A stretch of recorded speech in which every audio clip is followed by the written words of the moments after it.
Hello, and welcome to the History of Babylon. Episode 1, Introduction. In this podcast, we hope to tell the story of one of the greatest ancient civilizations in world history, Babylon. Our plan is to tell this history in a narrative format similar to Mike Duncan's acclaimed The History of Rome, where we focus on the political events in narrative detail. Ancient Babylon existed in some form or another as a state from the accession of the first king in 1894 BC to its conquest by the Persian king Cyrus the Great in 539 BC. A few quick points before we begin. There are different chronologies used by scholars to date the events in the ancient Near East. For the sake of convenience, we here at the History of Babylon will use the one most commonly used by scholars. Also, let us explain how we will be using certain terms. When we say Babylon, we are referring to the city of Babylon itself. When scholars use the term Babylonia, they are often speaking of southern Mesopotamia. This can be confusing as southern Mesopotamia does not really become Babylonia until the reign of Hammurabi. So until then, we will simply refer to this region as southern Mesopotamia.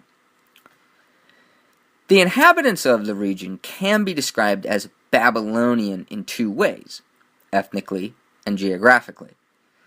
Eventually, this distinction will no longer be necessary, but until then, we will do our best to distinguish between the various groups living in southern Mesopotamia.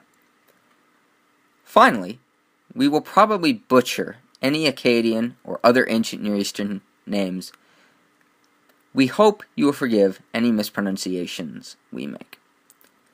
So let's get into it with the first kings of Babylon, the Amorites. The Amorites were a nomadic Semitic people who originally inhabited Syria, hence the meaning of their name in Akkadian, Amaru, or West.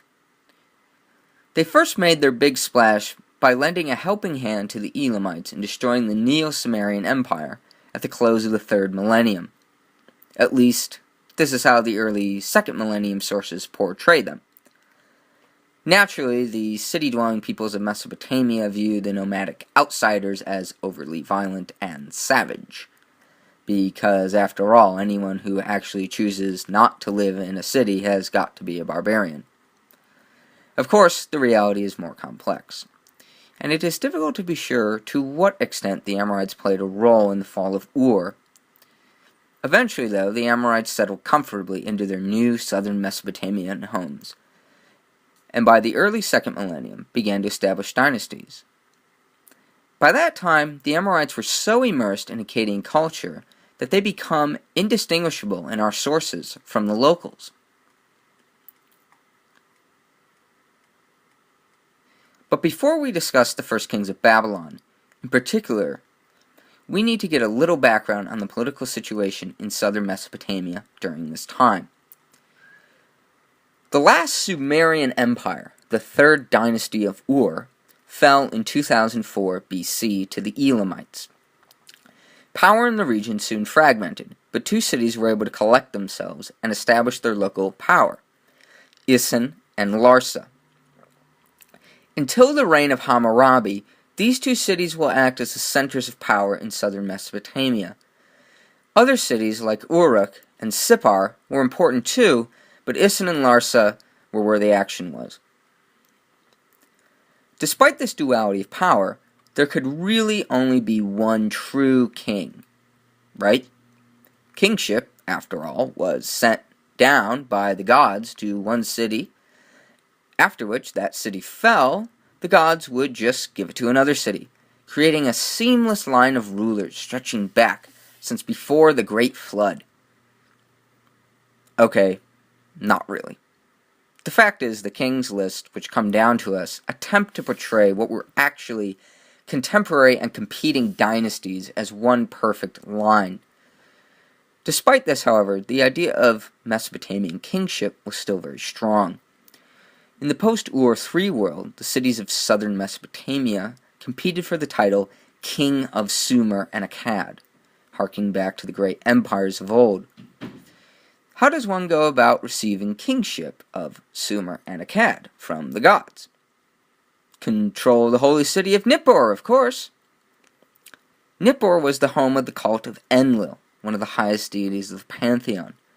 Thus, controlling Nippur meant controlling Enlil's priesthood. It was from Enlil that kingship was bestowed, and one could rightly claim, if only in title, to rule Sumer and Akkad.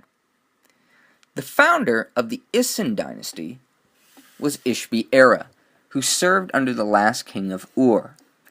This fact, combined with Isin's close proximity to Nippur, made Ishbi-Era's dynasty a natural successor to Ur. With the establishment of Isin, southern Mesopotamia remained at peace for a century, until, of course, Larsa, in 2025 BC, apparently discovered that they ought to be the kings of Sumer and Akkad. Larsa then set about conquering the south and the east. By 1897, just 3 years prior to the reign of Babylon's first king, Isin had lost Nippur and had been openly assaulted by Larsa. With this undercut to Isin's legitimacy, it began its long decline until King Rimsim of Larsa finally put the dynasty out of its misery about a century later. So at the time of the first kings of Babylon, Larsa was ascendant in Sumer and Akkad. Now, at last, with all that background in mind, we turn to Babylon itself. The first 5 kings of Babylon did little to make a name for themselves. Their year names record modest exploits worthy of a small kingdom.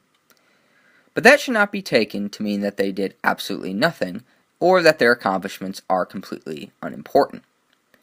It was these 5 kings who laid the foundation for Hammurabi's reign. The first king, Sumu-Abun, who reigned from 1894 to 1881, he took a previously inconsequential town and turned it into a walled city, which he named Babylon, Gate of the Gods. Next, according to his regnal years, Sumu-Abun set about glorifying his new home, with temples and extending Babylon's power around local cities. His successor, Sumu-La-El, continued these policies and dug canals and worked on irrigation for the city. Like Sumu-Abun, he continued to have difficulties with the city of Kazalu to the north. He also built a golden and silver throne dais for Marduk, the city's patron deity, whom we shall be encountering a lot more in the future. In 1844, his son Sabuim succeeded him and continued his policies, still apparently having trouble with Kazalu.